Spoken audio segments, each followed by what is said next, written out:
O RF Convida conversa hoje com Beth Milan, psicanalista e escritora. Ela acaba de lançar em francês seu livro, já publicado em português, Pourquoi Lacan? Por que Lacan? Pela editora RS. No livro, Beth Milan conta os anos da análise que fez com o grande psicanalista francês Jacques Lacan, que revolucionou o método psicanalítico, dando a ele um olhar da linguística, do campo da linguística.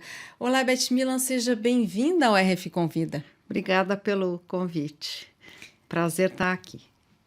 Exatamente neste mês, a morte de Lacan completa 40 anos. Isso. Por que voltar? Então, por que falar disso agora, 40 anos depois da morte dele? Pelo seguinte, eu fiz análise nos anos 70.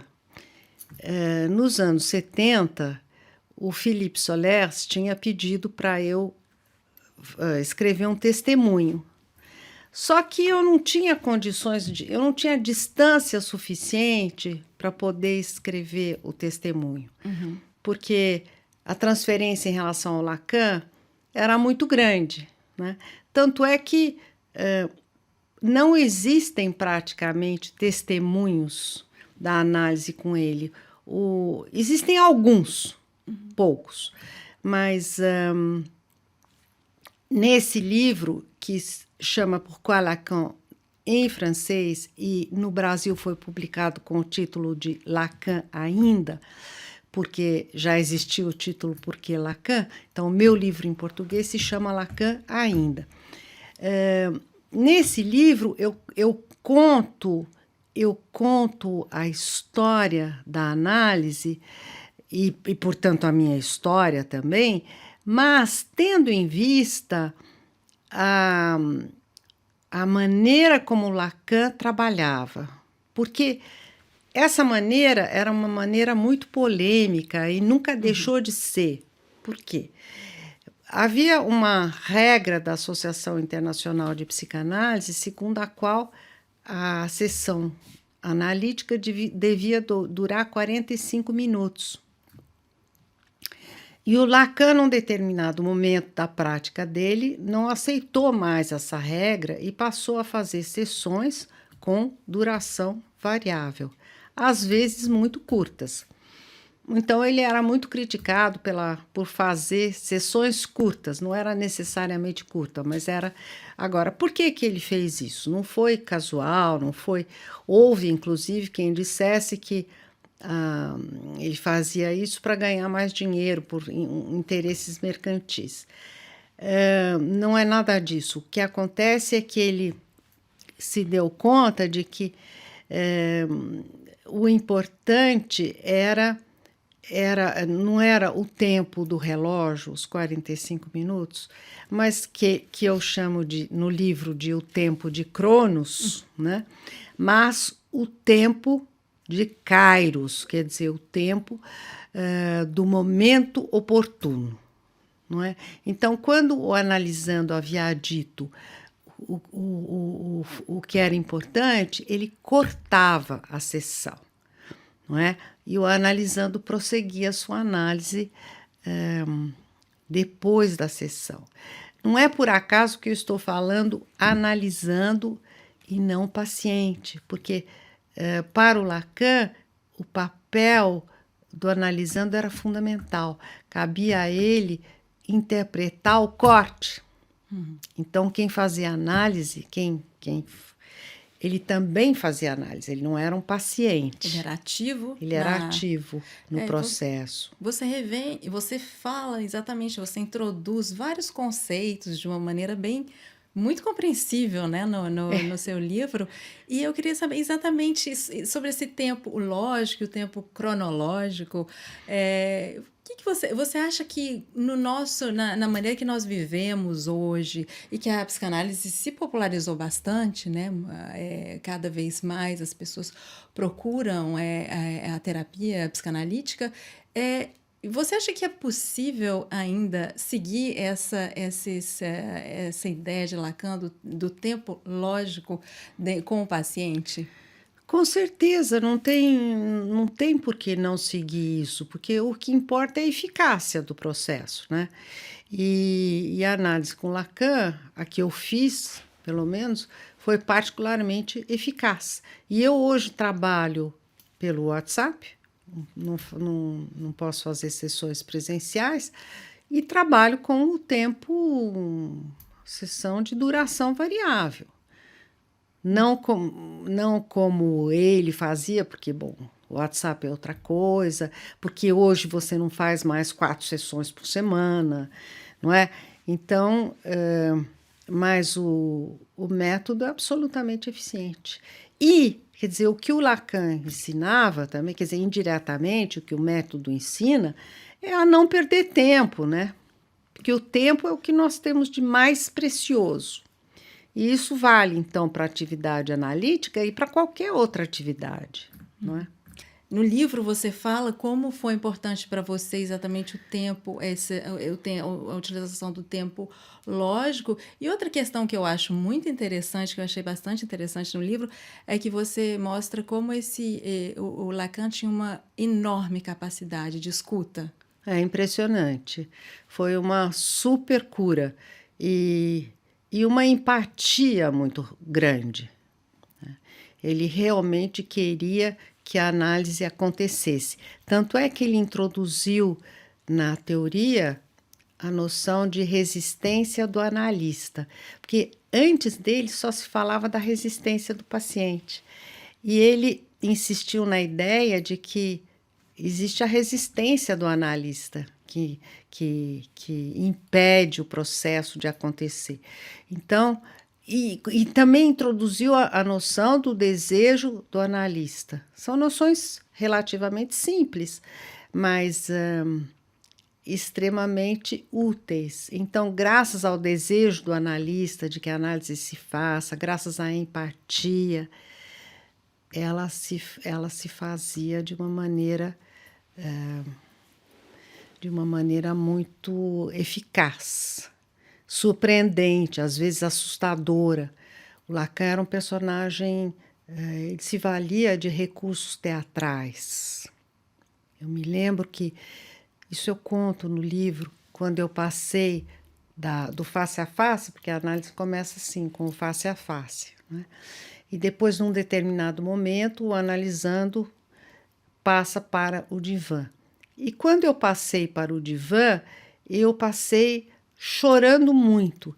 E ele me disse, olha, eu vou dizer em francês, ne vous désolez pas, vous avez pris le divan magistralement. Maintenant, c'est aqui.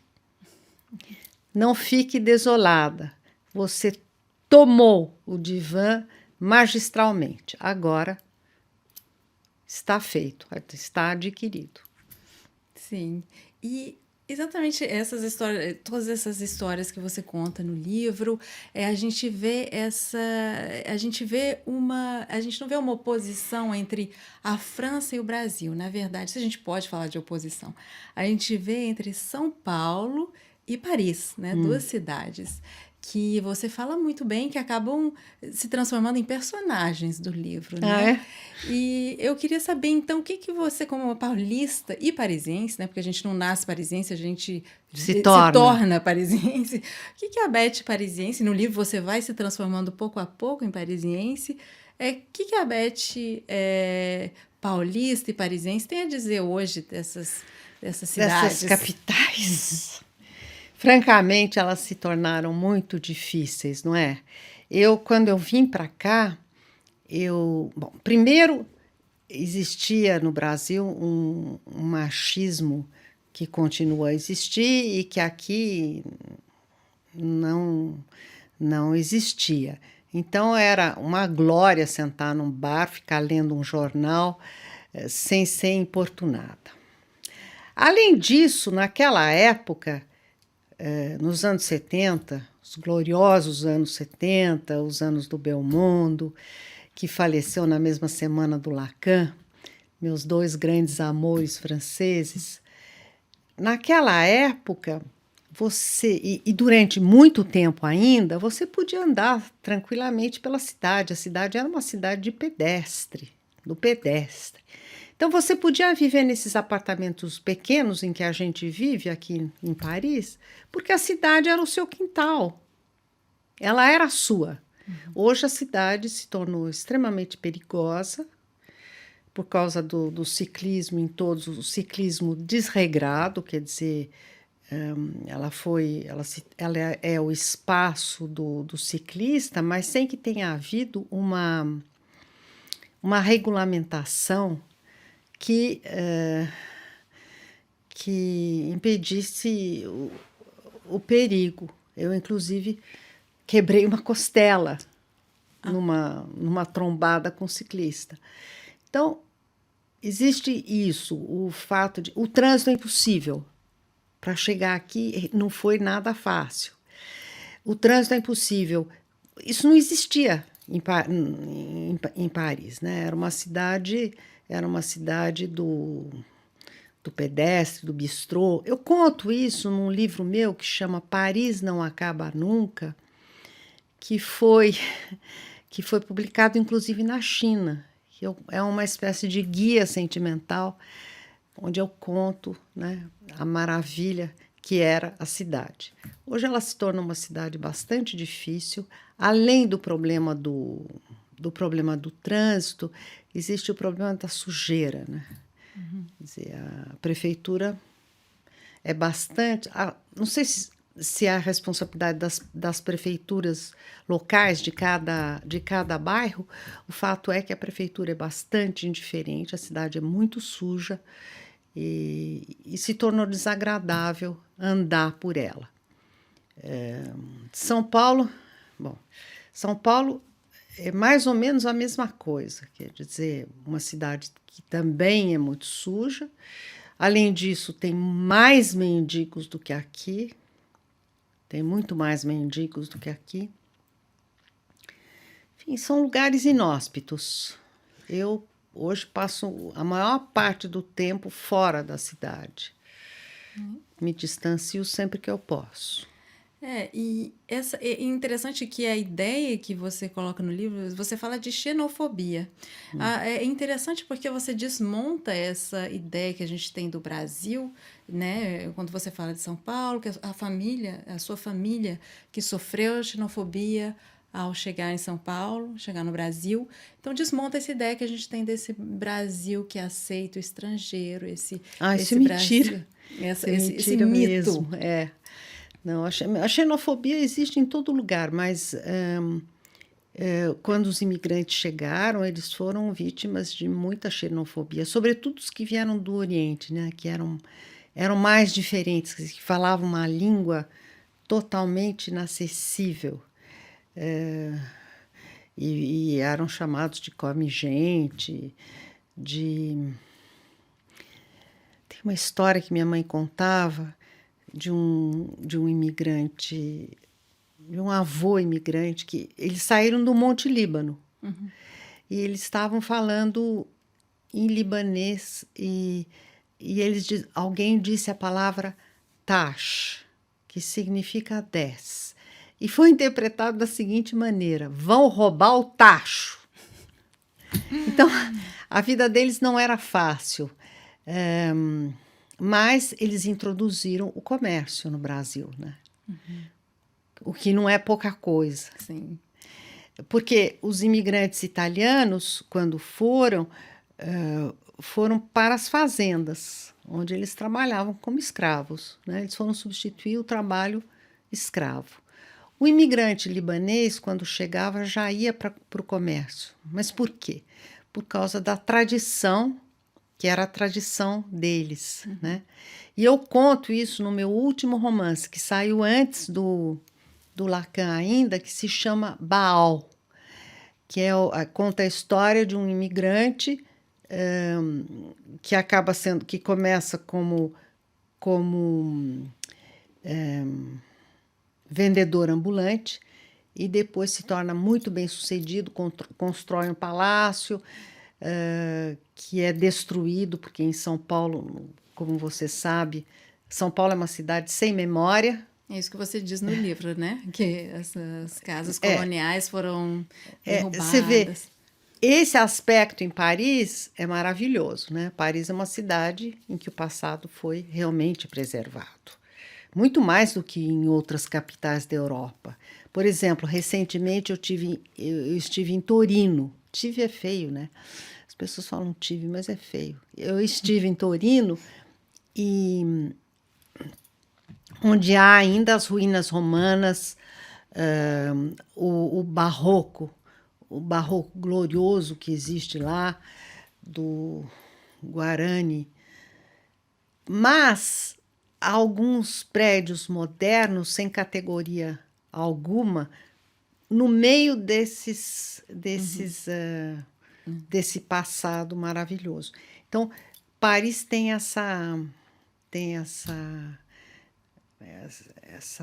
esse lado maravilhoso da preservação do passado. Foi a coisa, aliás, que mais me